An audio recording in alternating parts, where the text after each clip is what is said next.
Assalamualaikum warahmatullahi wabarakatuh. My name is Ainal Bati binti Zainuddin, and today I would like to present our database project. We call it as Course Registration Management System, or CRMS. So this is our team members, Bashira, Nabila, Arfa, and me, Ainal Bati.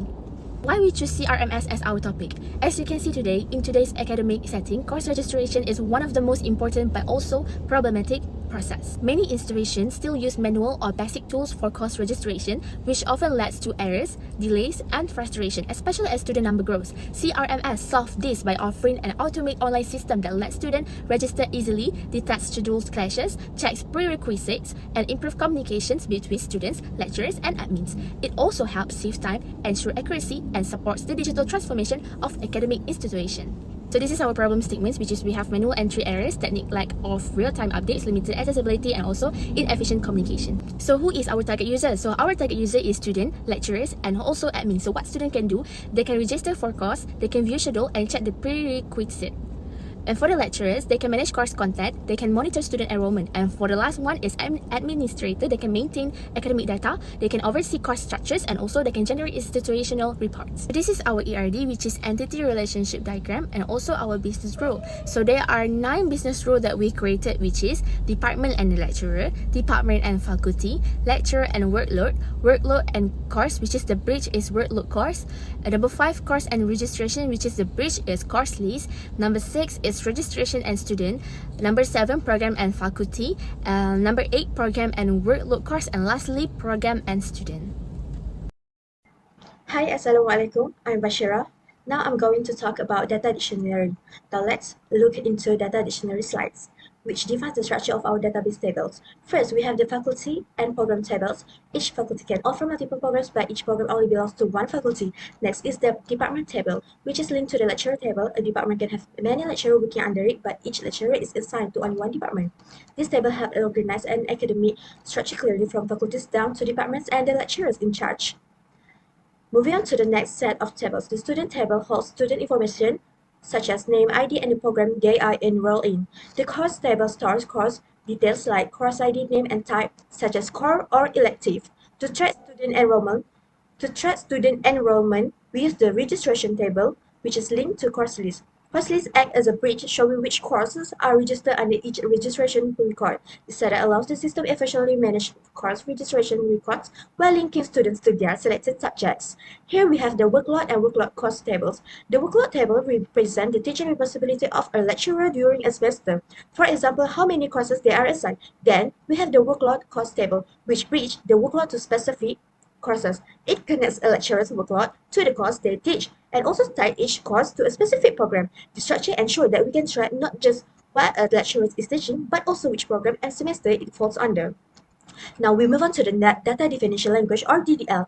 This part of the SQL defines the structure of our database. In other words, it's used to create the tables we have just discussed. For example, we use DDL to create faculty, program, department, and other tables with the correct columns and data types. Without DDL, we wouldn't have a framework to store and relate any data in the system.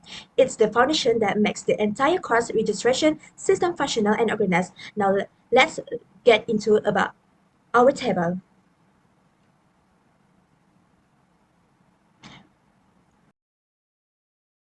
Assalamualaikum warahmatullahi wabarakatuh. My name is Arfa Aisyah binti Majisi. I want to present about data manipulation language. After we create a table, we need to insert some data into the table. First, we are faculty. We want to insert faculty name and faculty ID into the faculty table. Next, we want to insert program ID and program name into the program table. Then we also insert some data into department table. And then we also insert lecturer info into the lecturer table. And we also want to insert registration of the student into the registration table. And then we insert course or course name, course into the course table. And then we also want to insert the student info into the student table.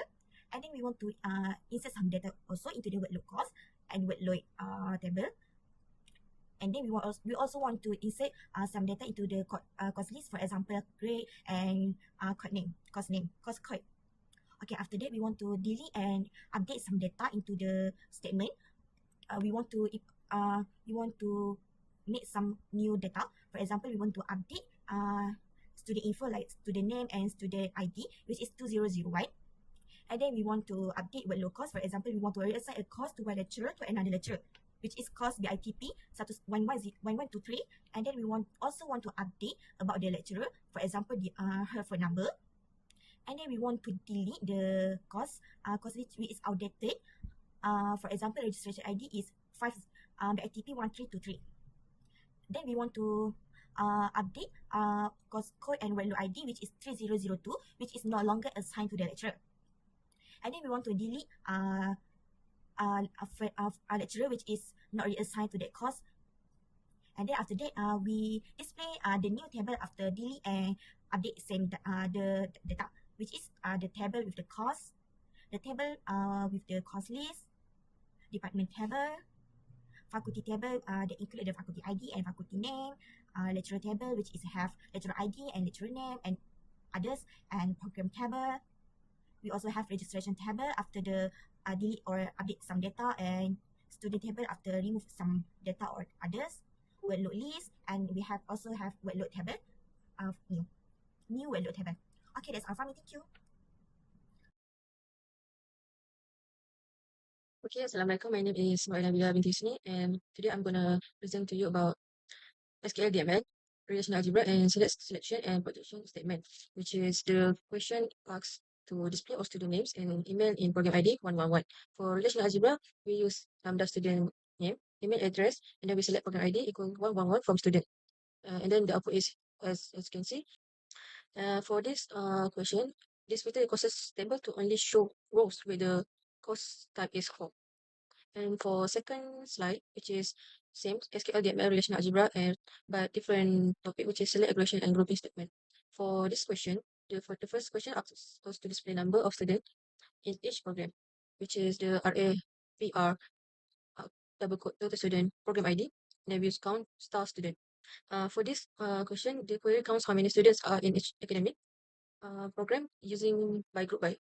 For second question is to display number of the registration for each course, which is the RA is PR total registered course list, and then we just count from course list.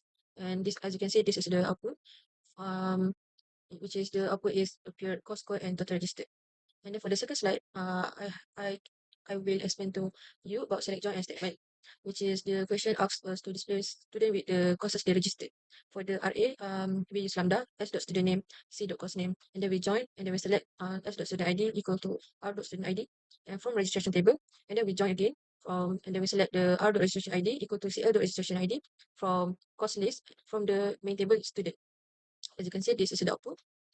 And then for the second question, the question asks us to display lecturer name and courses they teach, which is we use RAS lambda L dot lecturer name, C dot course name from lecturer, and then we join, and then we select the L dot lecturer ID equal to W dot lecturer ID, and then we join and select W dot workload ID equal to WC dot workload ID from table workload underscore course, and then we join and we select WC dot course code equal to C dot course code from courses table.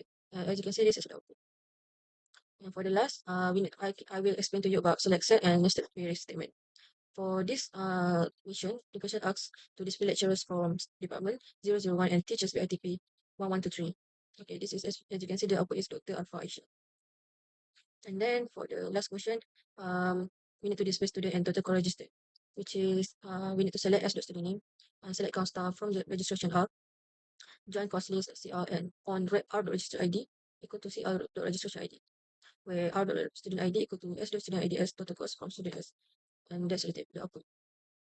For conclusion, our course registration management system improves the registration process in several ways. It automates manual work, prevent error, provide real-time update, and offer easy access for students, lecturers, and administrators. It reduces workload, support planning, and improves student satisfaction.